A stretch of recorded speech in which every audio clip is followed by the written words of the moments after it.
afternoon. Good afternoon. Let me start by welcoming three Dag Hammarskjöld Fellows from China, Ghana, and Iran to the briefing. They're here participating in a program that annually brings people to Washington, and they're going to have a chance to visit not only the Pentagon but also the State Department, Capitol Hill, and the White House. And this is a program sponsored by the UN Correspondents Association. I also have a brief update for you on the subject of the hurricane relief. We have sent 17 rotary wing and 4 fixed wing aircraft to support the State Department and Central American government relief efforts in the wake of Hurricane Mitch. Our support is being coordinated by the Southern Command through Joint Task Force Bravo, which is located at Soto Cano in Honduras. There are approximately 500 U.S. military personnel involved in the operation. So far, the U.S. helicopters have flown 17 relief missions, and they've rescued about 500 people so far. 2 UH-60 helicopters and 13 personnel are currently operating near Managua, Nicaragua, and 2 more UH-60 helicopters are expected to arrive in Nicaragua by this evening. And with that brief update. Are those 4 part of the No, those are in addition 17? to. Those On top of? are in addition to, I believe, 17. No, the overall number right now, we've sent 17 rotary wing and 4 fixed wing aircraft. So the total number is 17 plus 4 fixed wing aircraft. The mission is rescue at the present time? Well, we're doing some surveillance and also some rescue work, but as you can see, we've picked up 500 people so far, but any of you who have seen pictures of this up to this point know that the situation down there is pretty dramatic, and there are a lot of people who are stranded, a lot of people have been killed, and a lot of people are still missing. Do you have any, I'm sorry, but a little more detail? Are these Army, Reserve, These Air are Force, aircraft? these are Army helicopters. Let me see if I've got anything more on units that they're assigned to. I can give you a rundown of the units that they are from. Let me just go through this. It looks like the UH-60s, 6 of them are permanently based at Task Force Bravo. There are helicopters, and then some of the UH-60s are medevac helicopters from the 228th Aviation unit. There are some MH-60 Lima Special Operations helicopters and some CH-47 Chinooks that are also involved in this. The fixed wing aircraft are C-27 and C-130 aircraft, and we've also got some Zodiac inflatable boats that are involved. The UH-60 helicopters that are going to be added to the equation are from Panama, and they're expected to arrive in Managua tonight. So contrary to what I said before, these latest 2 are going to be added to the 17 that are there. Change of subject? Yeah. Will the U.S. be involved in infrastructure repair? Well, I think at this point it's too early to say. We do have some, that Task Force Bravo, by the way, is a unit that is frequently involved in engineering exercises, and so it's conceivable that there will be some assistance in that regard. But I think at this point it's primarily some overhead surveillance of the situation, and rescuing individuals is the primary thrust of what is going on. Yeah, Charlie. Mike, other than just to discuss the issue, could you tell us why the SecDef is in Europe and the Middle East? And there was an indication he was going to visit several European countries. He visited London, is now off to the Middle East. Is he going to go back to Europe? And could you, again, tell us exactly why he's there? Well, as you mentioned, he has already made a stop earlier today in London. He is presently in Riyadh, Saudi Arabia. He has just completed a series of meetings there. He met with King Fahd, and he's also met with Crown Prince Abdullah. He will continue on with the trip over the next several days. As I think most of you are aware, the President asked him to make this trip to consult with European and Gulf allies and friends about the situation involving Iraq and to get an assessment of their views and share with our allies and friends our views on the subject. Is it safe to say that he's drumming up possible support for any possible military action? Well, at this point, all the options are still open, but no decisions have been made regarding exactly what steps we may be taking, and I'm not going to be in a position to forecast for you what those steps might be, other than to say at this point that until the inspectors are back on their job, these are the UNSCOM inspectors in Iraq, that no option is off the table. Is he going back to Europe? Just one more question. Is he going back to Europe? I think it is likely that he will make additional stops in Europe before he returns to the United States. Where else is he going in the Gulf, and when? We are not going to give a complete itinerary of his travel schedule this time. We will be, at the conclusion of each one of the stops, we'll be glad to share with you the fact that he's been there. But for right now, I'm not going to go through, other than to let you know that these stops will be with friends and allies in the Middle East and also in Europe. Could you give us any details of the discussions with King Fahd, including perhaps Saudi ideas? Well, I think you've seen the readout that the UK Ministry of Defense gave this morning. I think that the overall thrust of the meetings there in the UK is probably indicative of the thrust of meetings that he'll be having at other stops. This morning, in his meetings with British Minister of Defense George Robertson, they agreed that Saddam Hussein's decision to halt UN weapons inspections poses a serious threat to the credibility of the UN and to stability in the region. And they agreed that there was no alternative to full compliance with Security Council resolutions requiring an end to Iraq's weapons of mass destruction program. They reviewed a range of options to enforce compliance. And as I said before, all options remain on the table. In the case of the United Kingdom, we're very strong allies and will continue to work together to curb Iraq's threats to its neighbors and to enforce the UN Security Council resolutions. I can't give you a readout of the meetings that have just been completed, but if we get a readout, I'd be glad to share it with you. Yeah, Suzanne.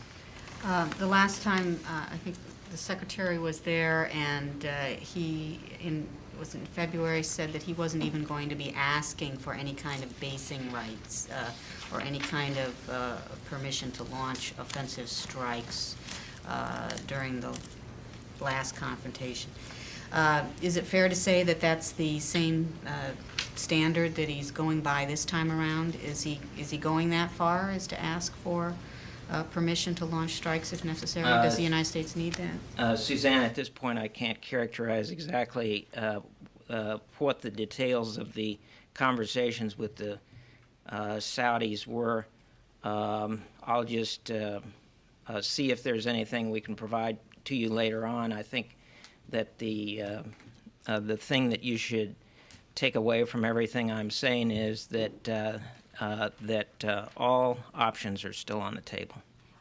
Can you tell, though, if the United States is taking the lead in this effort with the Secretary's visit there, or would they prefer to see the UN take a more active role? Is that why the Secretary's there, because the UN hasn't been sharp enough with Iraq? I think that the United States has an obvious leadership role on this issue and a variety of others, but it's also true that that we are looking to the United Nations, which has taken action in the past on this, has already made some very strong statements, and I would anticipate that you will see further actions coming out of the UN Security Council on this issue. Yeah. So can you give us a rundown on where U.S. aircraft are stationed in the region, what types and which air bases? Well, I'm not going to be that specific. I'm going to be very general about what we've got in the region, but I think all of you are aware that we have very robust force in the region, as we have maintained for some time. That force includes both carrier-based air and land-based air. We have approximately 23,000 U.S. personnel who are in the region. That includes personnel of all branches of the service: Army, Marine Corps, Navy, Army. The aircraft carrier USS Eisenhower is there right now. The amphibious ready group is centered around the amphibious ship Essex. There are a number of Tomahawk-capable ships in the region as we maintain on a continuing basis. Yeah. You mentioned the Eisenhower is there. The Enterprise is shortly to deploy. Is there any consideration being given to advancing its deployment or to going back to 2 carriers in the region? I'm not aware of any changes to deployment schedules, but I would again state that all options are on the table.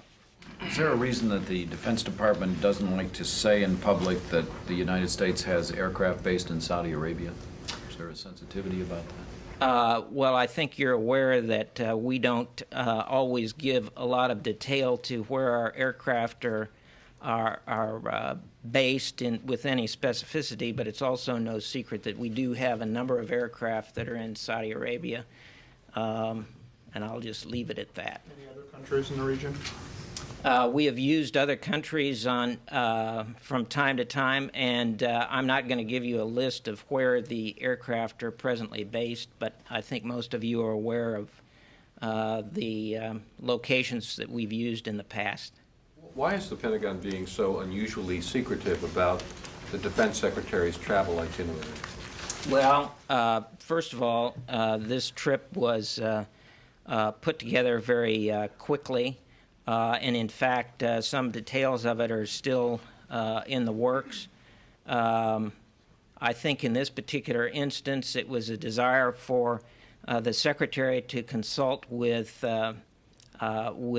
his counterparts and with our allies and friends, both in Europe and in the region, and to do so in a way that was perhaps more low-key than we have done in the past. Why wasn't this assignment given to Madeleine Albright, who was here when Cohen had some very serious missions to accomplish? Second question is, why is the press not with him? Well, I think I just answered the second question, which was that we, on this particular trip, decided that it would be a good thing to consult with allies and friends in a low-key manner, and then to come back and report to the President before reporting to the news media. With regard to the other part of your question, I can't answer why the decision was made to employ one official rather than another, other than to say that this is certainly an issue that Secretary Cohen is very familiar with. He came back over the weekend to participate in a variety of meetings on the subject, and there certainly is a very high-ranking State Department official who is a part of his party.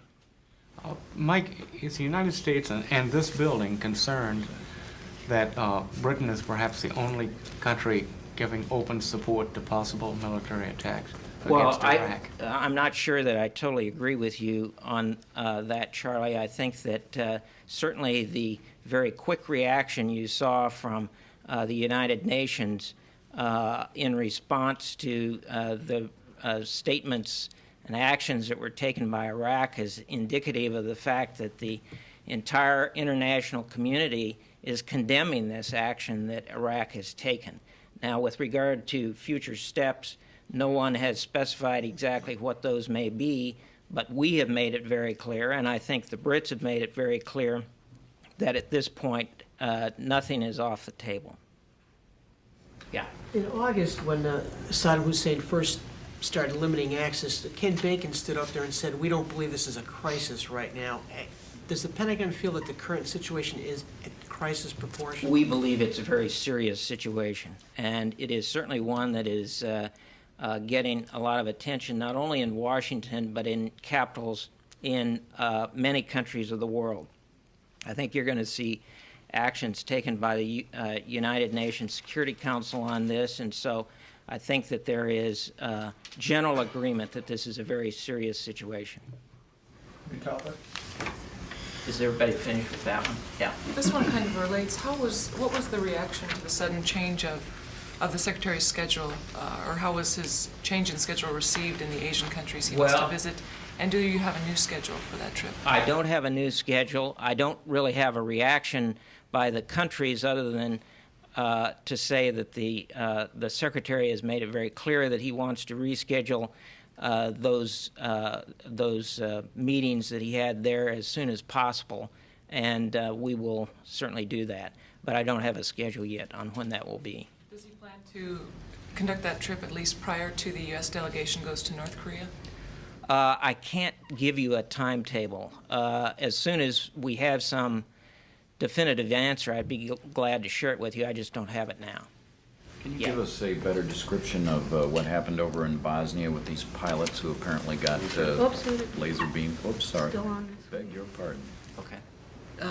Can you say if there have been any warning orders or any deployment orders at all put out to alert forces for potential movement towards the Gulf or action? I'm not aware of any orders that have been put out with regard to that. Anything else? Okay, let's go back to this. Would any such orders be needed, or are you just... Well, that's a good question, because as I said before, we have a very robust force there that includes a lot of combat aircraft, a lot of very skilled people who can operate those weapon systems, and a lot of Tomahawk-capable ships. But I go back again to what I've said before. All the options are still on the table. Jack. Bosnia. Yeah. What happened? Do you think this guy got, these two, I guess, guys that were injured got hit with a weapon or with a toy, or? At this point, I think we still do not have a definitive answer as to what the source of the laser incident was. Let me give you a little background, though, so that perhaps those who haven't gotten into this one can understand it more fully. As I understand it, on the 24th of October, there was a helicopter that was the crew of the helicopter that was involved in this included a chief warrant officer who was the pilot and a sergeant who was an air crewman. and they reported eye irritations as a result of an incident involving a laser that came from a residential area. This was near the town of Zenica. And they were treated and basically released.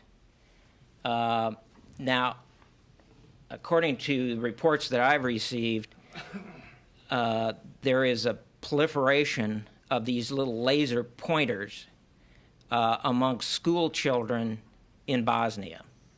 And I think that some of you here in the United States have seen these laser pointers, which are actually, I think, designed for school-age children because they project various symbols on the wall, and they're used in the classroom. They're also potentially very dangerous if they're pointed at a person's eyes. Not to a helicopter. That's correct.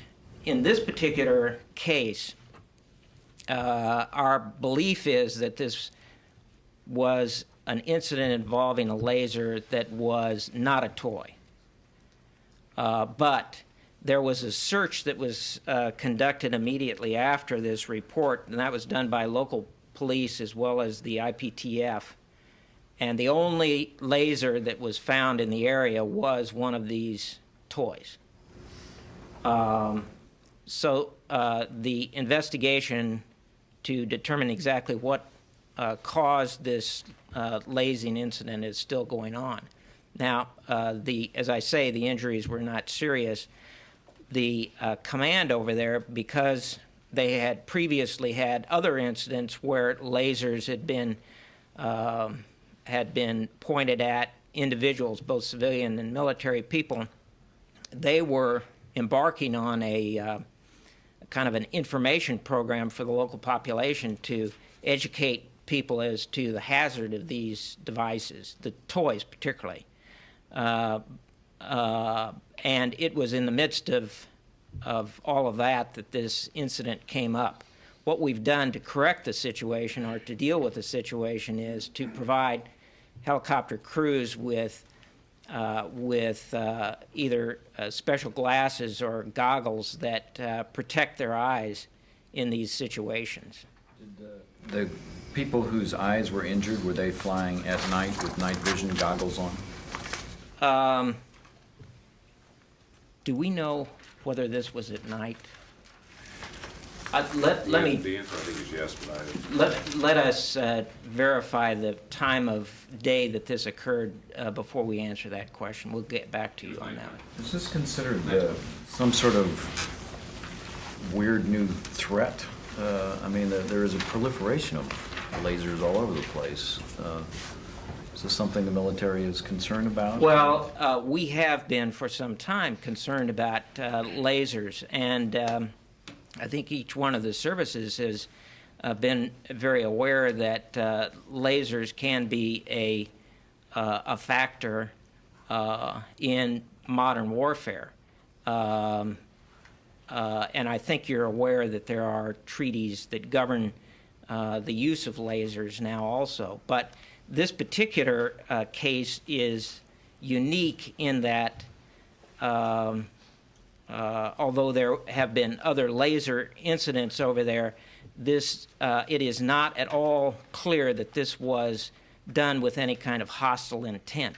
Although the source of the laser may have been something that was other than a toy. How badly were they injured? How many were injured, and are they okay now? Well, there were two individuals involved in this. As I say, there was a chief warrant officer who was a pilot, and a sergeant. They complained of eye irritations, and I think that to put this in perspective, anybody who has been around welding when it's going on, you get some sense of the situation.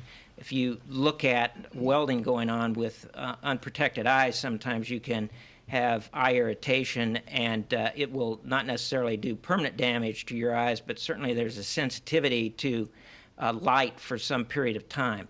I think the sergeant in this case is still wearing sunglasses, but we anticipate that he will shortly return to full duty.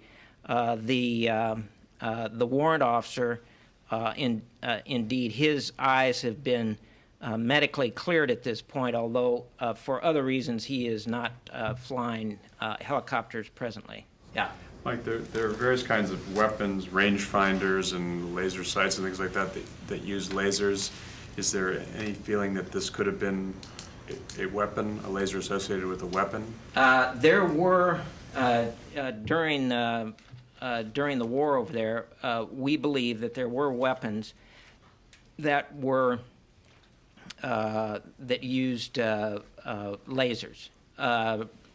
And it is conceivable that one of those, not necessarily weapons, but a rangefinder or some piece of military equipment actually was picked up by somebody afterwards, somebody who may not have a full appreciation for what the dangers of these things are.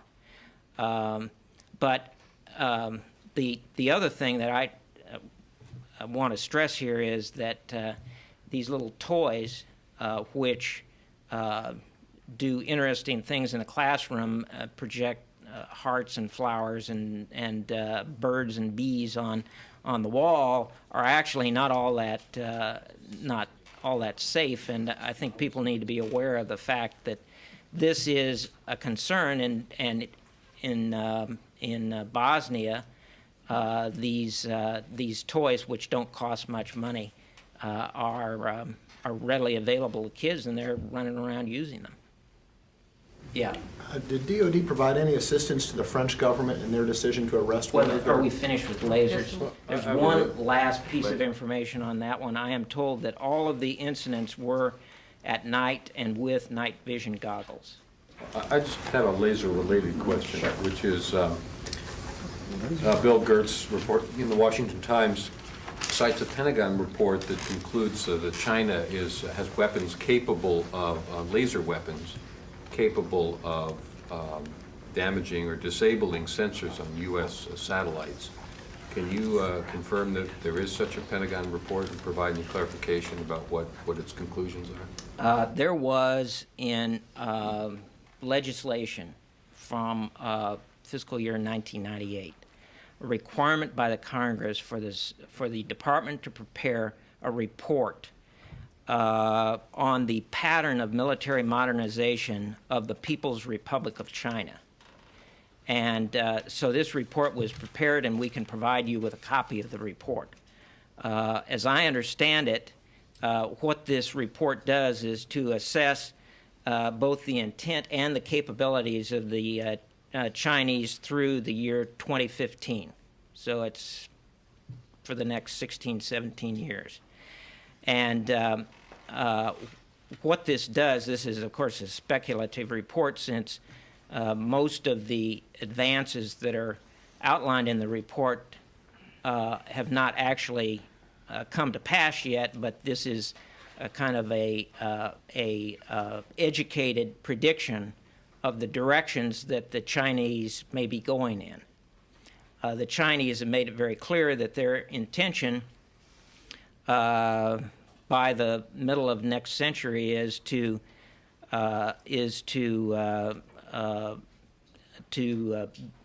be the equal of any of the major countries of the world.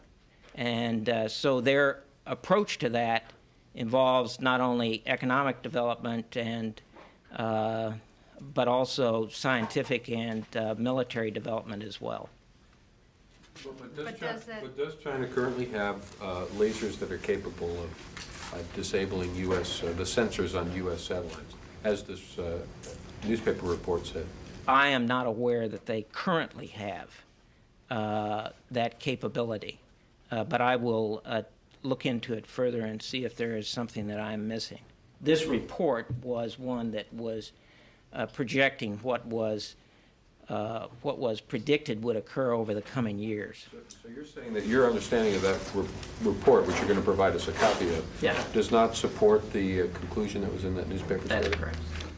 Another China question, or Well, just to clear up on the Bosnia incident, can you describe Were these folks on what kind of mission were they on when they were flying? And was it over, you said it was a residential area? Well, it was over a residential area. I think you're aware that we do a variety of flights there. I don't, it was a kind of a routine a night flight that occurred.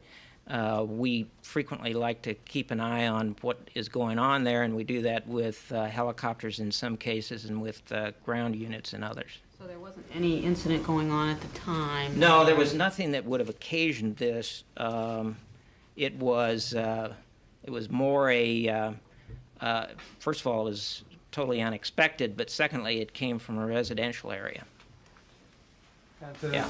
to China, from the South China Morning Post, I quote Mr. Tang, Foreign Minister, China expresses its strong resentment and opposition to this move, and that move being the providing of funds by the Congress for bringing Taiwan into the Asia-Pacific Missile Defense umbrella.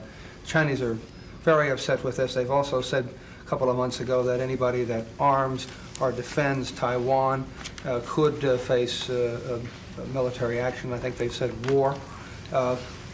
Mike, is the United States going to continue to provide the basis for missile defense for Taiwan? Let me get for you an official response on that one, yeah. Did DoD provide any assistance to the French government in their apprehension of one of their military officers on charges of espionage for apparently supplying NATO strike plans to Serbia? I'm not aware of any kind of assistance, but I'd refer you to both the French and to NATO for any details on that particular story. Yeah. Do you have any assessment of the amount of damage that was done in that case? No, I don't. You might want to check with NATO. They may be able to provide you that. Yeah, Jamie? Just continuing with my theme of published reports, the San Diego Union Tribune published a report over the weekend, which they said was a 6-month study that concluded that the Pentagon covered up or suppressed evidence, medical evidence of a link between Agent Orange and birth defects in Vietnam veterans. Do you have any comment about that report? Well, all I can tell you is that this particular study has been going on for, I think, since 1979. And the standard procedure on this study is that there is a review that is done by a committee put together by the Department of Health and Human Services. In addition to that, there is a biennial review by the National Academy of Sciences. And beyond that, this particular study is available to the public through a detailed report that is submitted annually to the Congress. The people who are working on the study periodically report their findings in journals, which are then peer-reviewed. So I think that the Air Force certainly, which is the service that has responsibility for this report, stands behind the report, and the review process has been put together to oversee the review. Well, does the research to date indicate, in fact, that there's any higher incidence of birth defects among the children in Vietnam? I would refer you to the people who have actually done the study to get down to details of what is in the study. I have not seen it, Jamie, but I can tell you that there is a very careful review that is conducted in connection with it. But you can't tell us whether or not the current state of scientific knowledge supports any link between Agent Orange and any sort of... I cannot tell you any details of a report that I haven't seen.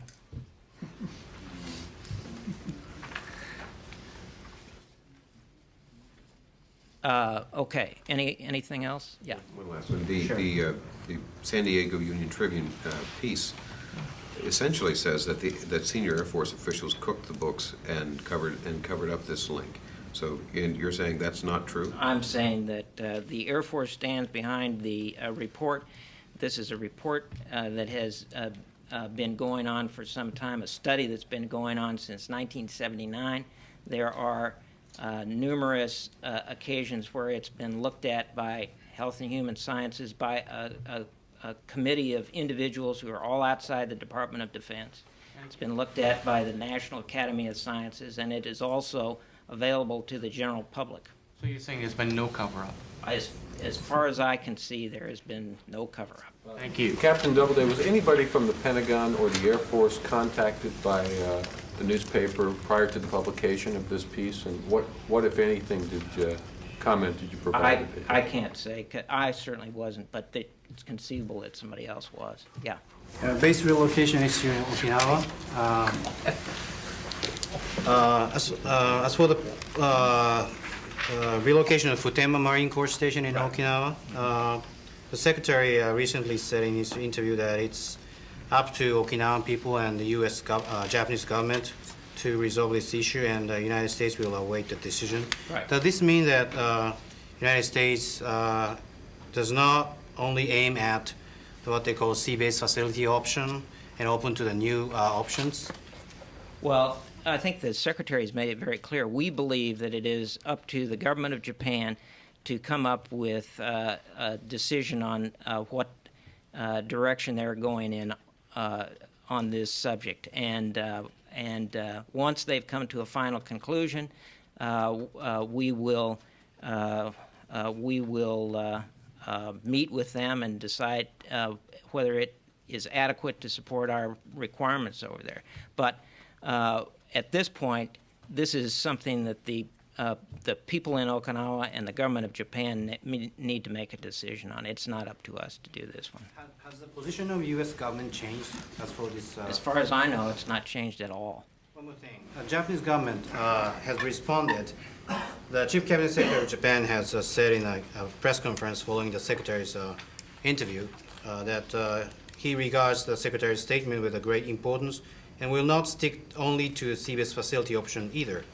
How do you see this development in Japan's side based on the assumption that Secretary changed his position? Well, I'm not sure the Secretary did change his position. The Secretary has all along the Secretary has all along maintained that this is a decision for the government of Japan to make, not for us to make. Okay. One more published report.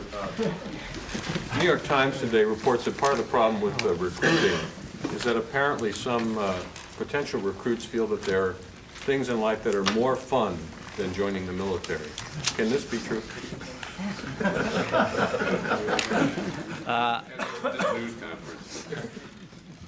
You can take that question. Let me take that one. He'll take it. All right. Thank you. And can we get a list of those things?